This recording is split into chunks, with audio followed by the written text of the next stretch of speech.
जी हाँ दोस्तों, आप सभी का स्वागत है दंगल चैनल के मोस्ट पॉपुलर शो मन अति सुंदर में। हम देखेंगे कि मित्तल भवन की सुबह आज हर दिन जैसी नहीं थी। सूरज तो रोज की तरह निकला था, लेकिन घर के माहौल में एक अजीब सी घुटन थी। राध्या ने जैसे ही पूजा की थाली उठाई, उसके मन में एक अनजाना डर समा गया। उसे लग रहा था जैसे आज कुछ बड़ा और अनहोनी होने वाली है। उसी समय प्रथम की फोन की घंटी बजती है। कॉल सुनते ही उसके चेहरे पर कई दिनों बाद उम्मीद की चमक दिखती है। दूसरी तरफ से एक बड़ी कंपनी के क्लाइंट थे जो प्रथम की कंपनी के साथ एक नई और बड़ी डील करना चाहते थे। प्रथम बिना देर किए उन्हें डील के लिए मित्तल भवन आने का न्योता दे देता है। फोन रखते ही घर में हलचल मच जाती है। दादी तुरंत आदेश देने लगती हैं कि स्वागत में कोई कमी नहीं होनी चाहिए। निहारिका पूरे जोश के साथ सब कुछ अपने हाथ में ले लेती है, जैसे ये डील उसी की हो। राध्या चुपचाप सब देखती रहती है। कोई उससे कुछ नहीं पूछता, लेकिन हर काम का बोझ जैसे अपने आप उसकी ओर आ जाता है। बैठक को फूलों से सजाया जाता है, मिठाइयों की खुशबू पूरे घर में फैल जाती है और हर चेहरे पर बनावटी मुस्कान आ जाती है। क्लाइंट मित्तल भवन पहुंचते हैं। प्रथम पूरे आत्मविश्वास के साथ उनका स्वागत करता है। बातचीत शुरू होती है और फिर वो उन्हें अपने प्रोजेक्ट की पूरी जानकारी देता है। स्क्रीन पर डिज़ाइन, प्लान और ग्राफ चलते रहते हैं। क्लाइंट ध्यान से सब देखते हैं और सिर हिलाते हैं। मिठाइयाँ परोसी जाती हैं। क्लाइंट चखते हैं और कहते हैं कि स्वाद वाकई बहुत अच्छा है। एक पल के लिए ऐसा लगता है कि डील पक्की है और सब कुछ सही दिशा में जा रहा है। लेकिन तभी माहौल अचानक बदल जाता है। क्लाइंट की नज़र कंपनी के लोगो और नाम पर पड़ती है। उनके चेहरे की मुस्कान धीरे धीरे गायब हो जाती है। उनकी आवाज़ सख्त हो जाती है और वो कहते हैं कि प्रोडक्ट अच्छा है, लेकिन कंपनी का नाम और पैकेजिंग उन्हें बिल्कुल पसंद नहीं आई। पूरा कमरा सन्न रह जाता है।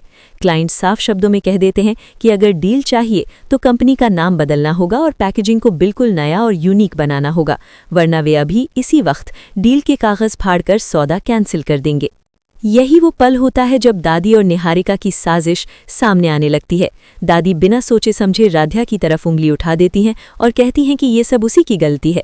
उसी ने नाम और डिज़ाइन को लेकर उल्टी सीधी बातें कही थीं। निहारिका भी तुरंत आग में घी डालते हुए कहती है कि उसने पहले ही प्रथम को चेतावनी दी थी कि राध्या को बिजनेस से दूर रखना चाहिए। कमरे में मौजूद हर शख्स की नज़रें अब राध्या पर टिकी होती हैं। राध्या के पैरों तले जमीन खिसक जाती है। वो कांपती हुई आवाज में कहती है कि उसने ऐसा कुछ नहीं किया और उस पर झूठा इल्जाम लगाया जा रहा है। लेकिन प्रथम का सब्र जवाब दे चुका होता है। उसे लगता है कि उसकी मेहनत, उसका सपना और उसकी सबसे बड़ी डील आज खतरे में है। गुस्से और निराशा में वो राध्या पर बरस पड़ता है और कहता है कि हर बार उसकी वजह से ही कोई ना कोई परेशानी खड़ी हो जाती है। प्रथम के शब्द राध्या के दिल को तोड़ देते हैं, लेकिन वो रोती नहीं। उसकी आंखों में आंसू जरूर होते हैं, पर वो खुद को संभाल लेती है। दादी और निहारिका एक दूसरे की तरफ देखती हैं। उनकी आंखों में छुपी हुई जीत साफ नजर आती है। क्लाइंट साफ कह देते हैं कि उन्हें आज ही जवाब चाहिए, या तो शर्त मानी जाए या डील यहीं खत्म समझी जाए। कमरे में भारी सन्नाटा छा जाता है। तभी राध्या धीरे धीरे आगे बढ़ती है। उसकी आवाज़ शांत होती है, लेकिन उसके भीतर का हौसला साफ झलक रहा होता है। वो क्लाइंट और प्रथम से कहती है कि अगर उसे 24 घंटे का वक्त दिया जाए तो वो साबित कर देगी कि गलती उसकी नहीं है। प्रथम उसे देखता है। पहली बार उसके चेहरे पर सिर्फ गुस्सा नहीं, बल्कि संदेह और उलझन भी होती है। वो साफ शब्दों में कह देता है कि अगर राध्या असफल रही तो सिर्फ डील ही नहीं जाएगी, बल्कि उस पर उसका भरोसा भी हमेशा के लिए खत्म हो जाएगा। राध्या बिना डरे सिर हिलाती है और कहती है कि उसे ये शर्त मंजूर है। अब सवाल सिर्फ एक डील का नहीं रह जाता। सवाल ये है कि क्या राध्या समय रहते खुद को बेगुनाह साबित कर पाएगी, या फिर दादी और निहारिका की साजिश उसे पूरी तरह तोड़ देगी। मित्तल भवन की दीवारें एक बार फिर गवाह बनने वाली हैं किसी बड़े सच और किसी और बड़े धोखे की। जारी रहेगा। वीडियो अच्छी लगी हो तो लाइक ज़रूर करें और ऐसे ही अपडेट पाने के लिए हमारे चैनल को सब्सक्राइब ज़रूर करें। आप लोग किसको सपोर्ट करते हैं, हमें कमेंट में ज़रूर बताएं।